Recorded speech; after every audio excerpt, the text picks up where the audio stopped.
nationwide 90 FM live. And we appreciate you being here. As we often say, we know you have choices and you choose to be here. And we appreciate that. It's Monday morning, and as is customary, Mondays bring with them a lot of issues. Since I was last here on Thursday morning,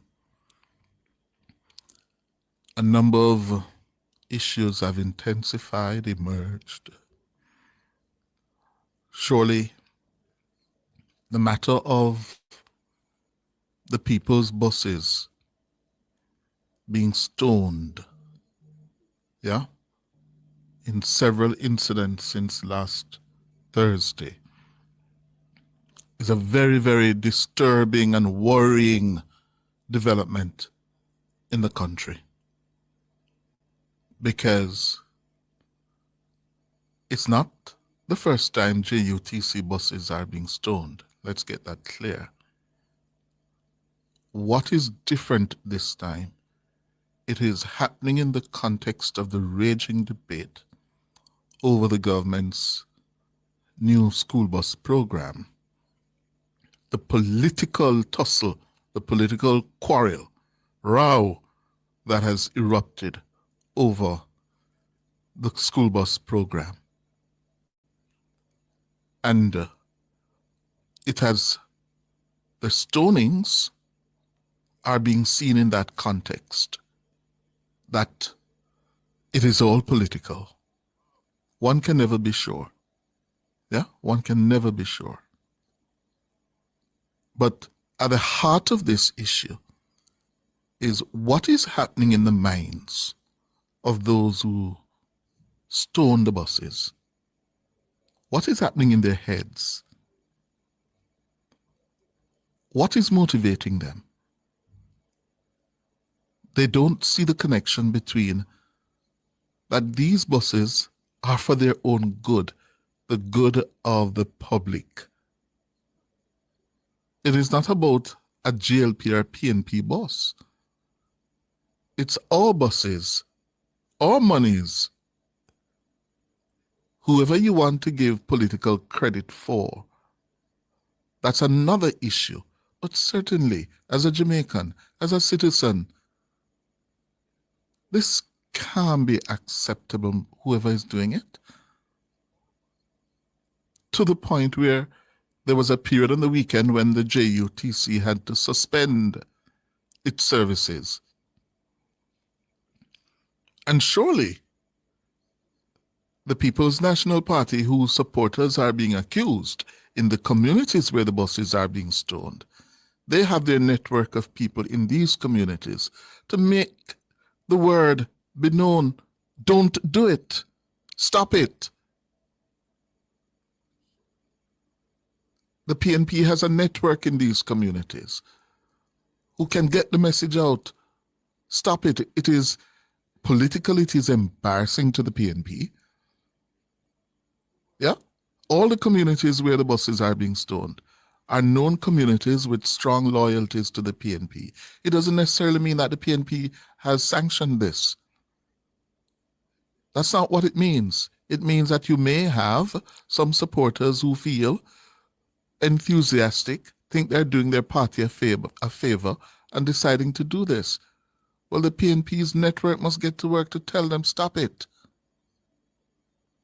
Stop it, and stop it now, and report those who are doing it.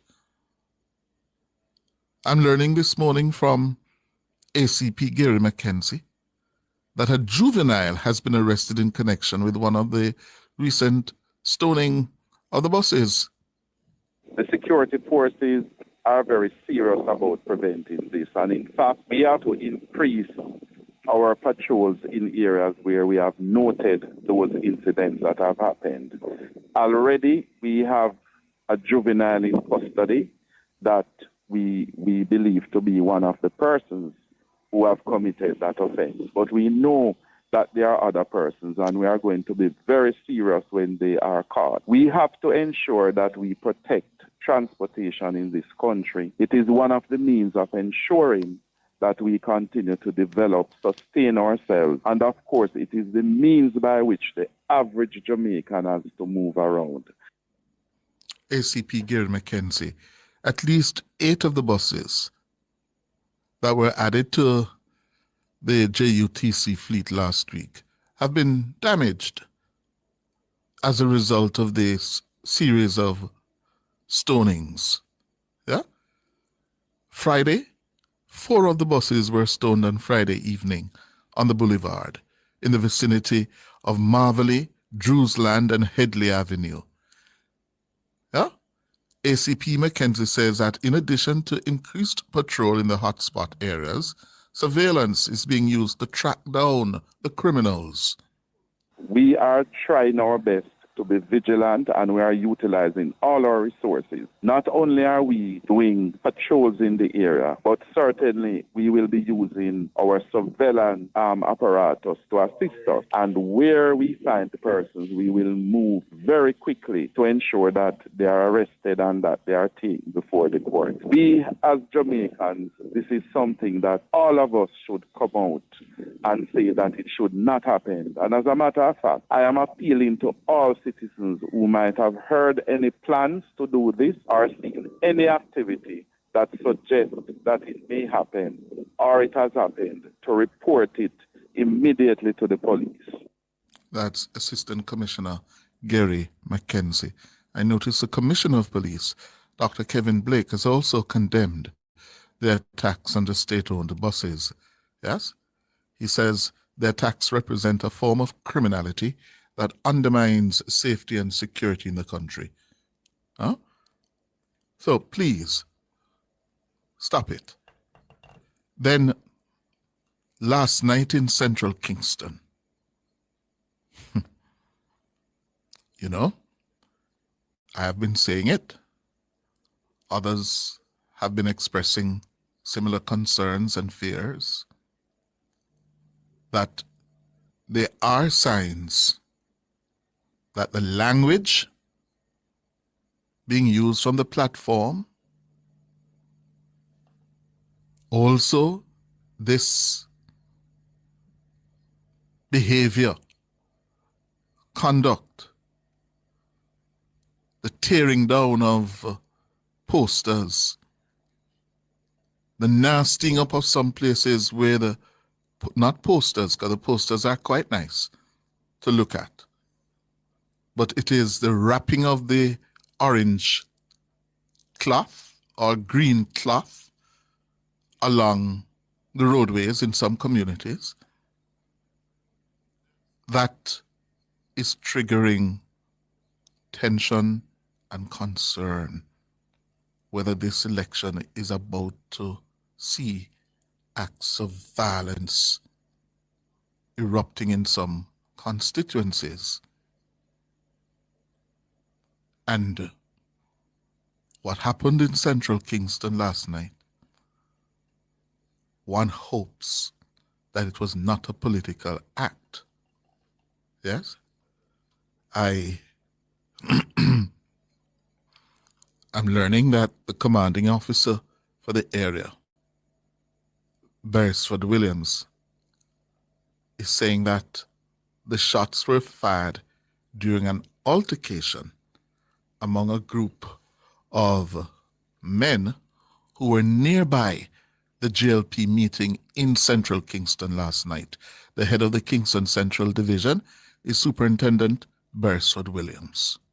Our initial investigation is that whilst the meeting was ongoing, a group of guys gathered somewhere about 200 meters nearby. They were having their own discussions, and during those discussions, they had a dispute developed between them, during which time, based on our report, one of the members in the group pulled a firearm and fired some shots in the air.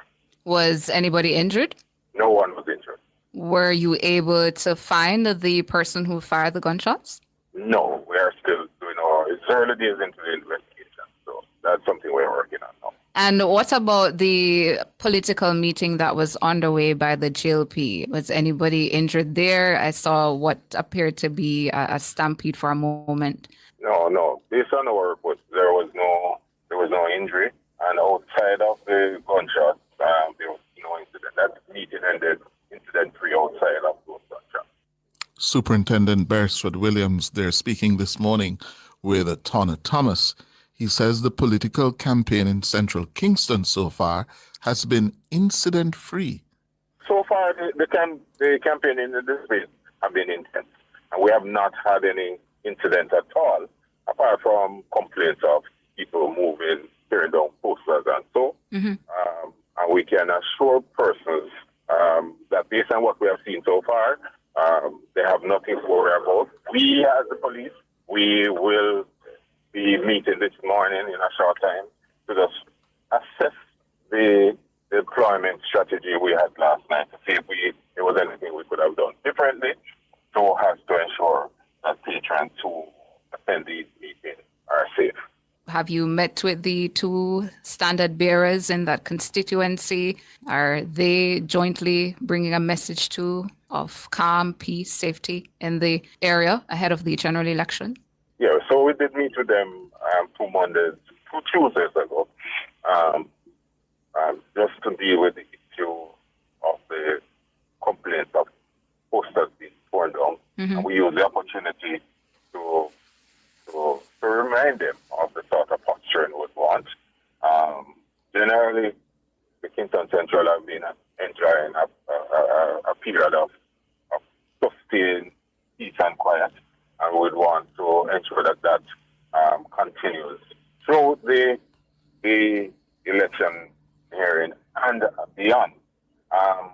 What I'm going to be using the opportunity to do as well is to appeal to the persons who may have witnessed the incident last night to cooperate with us so that we can bring this matter to closure swiftly.